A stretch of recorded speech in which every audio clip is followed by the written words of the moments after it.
good. Again, very proud of our kids. Played hard, made plays when we had to make them.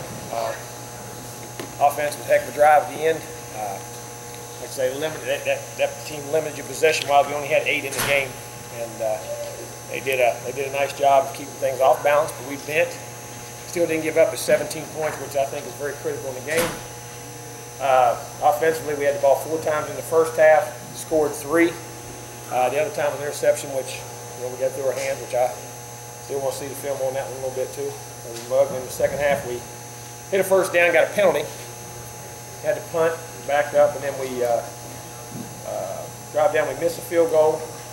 Then we had another penalty. And we had the ball in midfield there and got behind the sticks. And then we drop a poster out down there that we're open on. Then we kicked the game-winning field goal. That was it on offense. So again, moved the ball extremely well.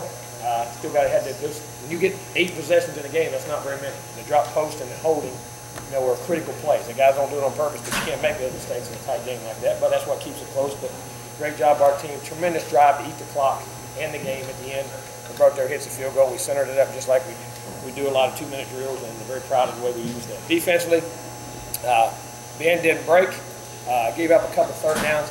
That was a critical third down we gave up coming off the goal line. They hit a power play, and we got it bunched up, and it bounces outside, and they get it, and we got to make that play.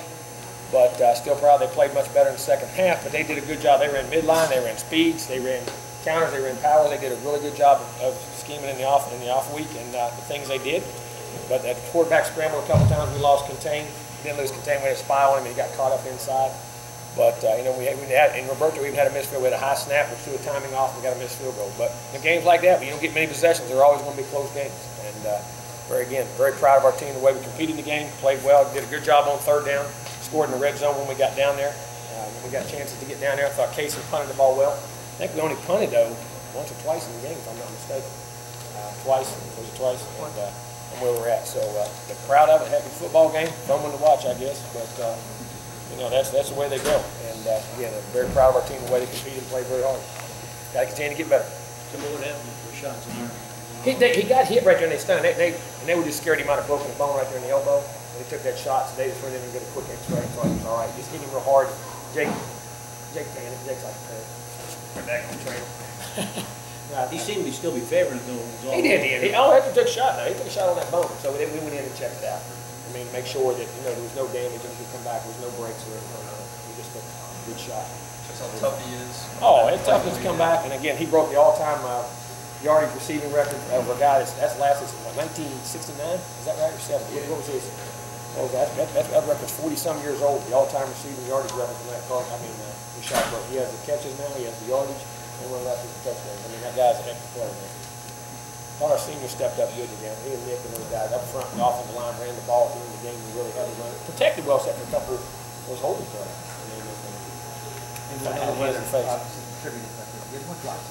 We did have a couple critical drops. I mean, that post route was a very critical drop. I mean, play that Bobo usually makes a play on, and that was a big one. I mean, that was a big one down the field, and had the over route to Irvin. I can't see. I thought he had a chance to catch that ball, but we'll look at it. But those all get magnified when you don't get many possessions. You know what I mean? When you don't get many possessions, those get magnified.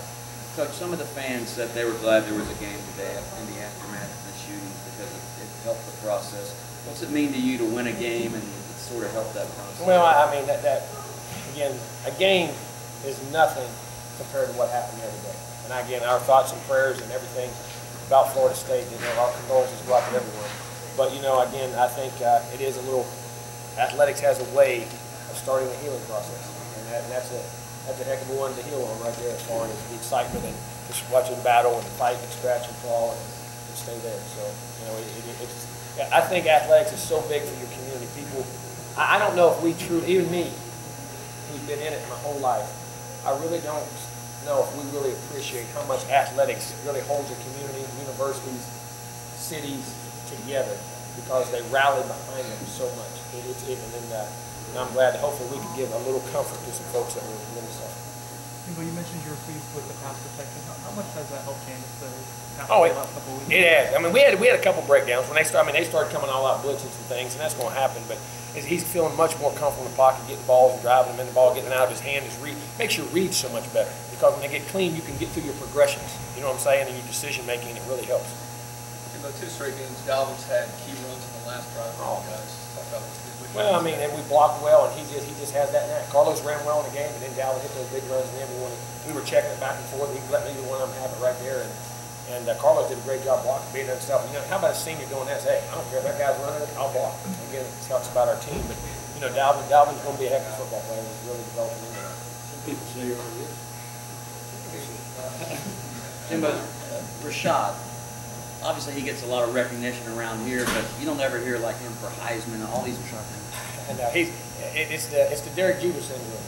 I call it, and I say that because he's not a boisterous, loud guy. I mean, think about that. We talk about Derek Jeter, and I say that.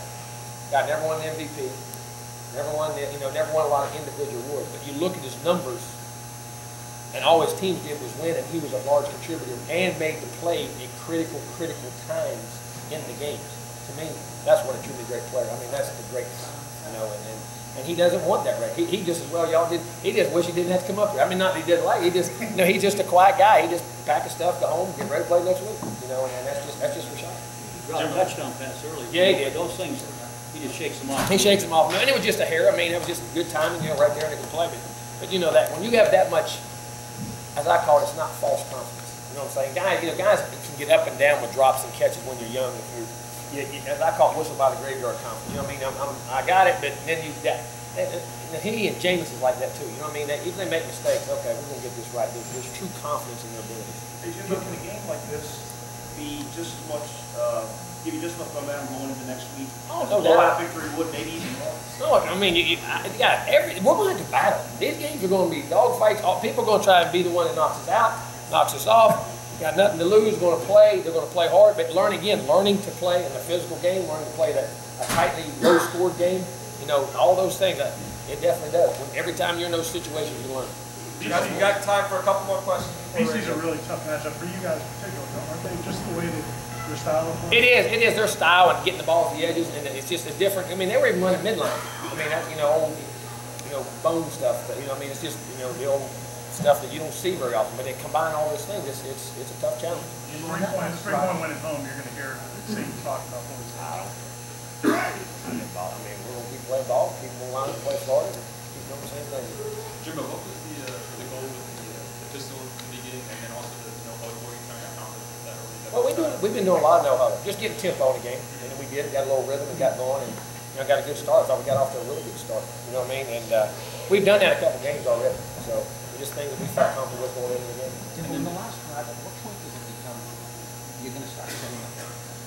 Once we hit inside the 30, once we got to run that 25-yard line or so, 37, you get to I always say this, the 42-yard field goals, that most everybody is very, very consistent. Once you hit that 25, you know what I mean? And then you got the best kicker in the world. I mean, you're going to do that. But then, and I felt very comfortable at the same time for two other reasons. We were making yards in the running game, wanted to be patient, and eat the clock and not give them the ball back. And it was a critical mistake at the end, which I said, I'm getting ready to call a timeout, and he gave me a timeout. That's what I said. I wanted one with about 4 seconds, so we didn't have to kick off. Coach, you said everybody's Two more questions, Coach, on the radio. Trying to knock you out and knock you off. Florida's going to be playing must chance last game. They'll be emotional. They'll be ready to play. They'll come in. I mean, they got a very good team. I mean, that's in a rivalry game. I mean, that's what all teams do. I mean, that's what any opponent. I say that any opponent should do. I mean, that's what I would do. Could you give me an answer why the referee wasn't letting Jameis have his? Oh, he said we had changed a running back somewhere. And that had. Is that what Jimbo told her? I mean, Jameis told him, looked like he'd shoot him away. Is there any Next question, please. Is there any concern? The way you guys won, kicking the field goal in the last 3 seconds, how do you feel that the team still remaining in the top 4 in the college? Why wouldn't it? We're undefeated. We're undefeated. We finish every game. Everybody else in the country has not finished at least one game. We finished every one of them. I guess, isn't that the object? Isn't that the object? Yes, sir. Okay. Last question.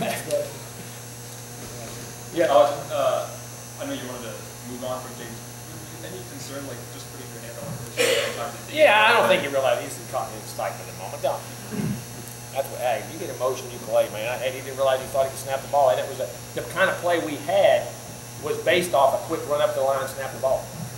That's what it was based on. I mean, I'm not amazed by Ireland. He didn't say anything to you when he got back inside of him? James? No, he didn't even remember. And I got to tell our player, when I yelled at our player, 5 minutes later, I don't remember who I yelled at. You know what I mean? You move on to the next thing. He was just in a play, just making a play, and they knew that that was his job to get up there and go set up, snap the ball, and get the ball out there. You know what I'm saying? No, I just want to do some contrast from take it that way. Oh, I know. But no, they did a good job on that from that standpoint. I mean, I think they understood what was going on. Those guys handled that part of the game. They managed the game itself. That part I thought very good. But they did a very nice job. Thanks, Coach. Good? Thanks, Coach. Thank you.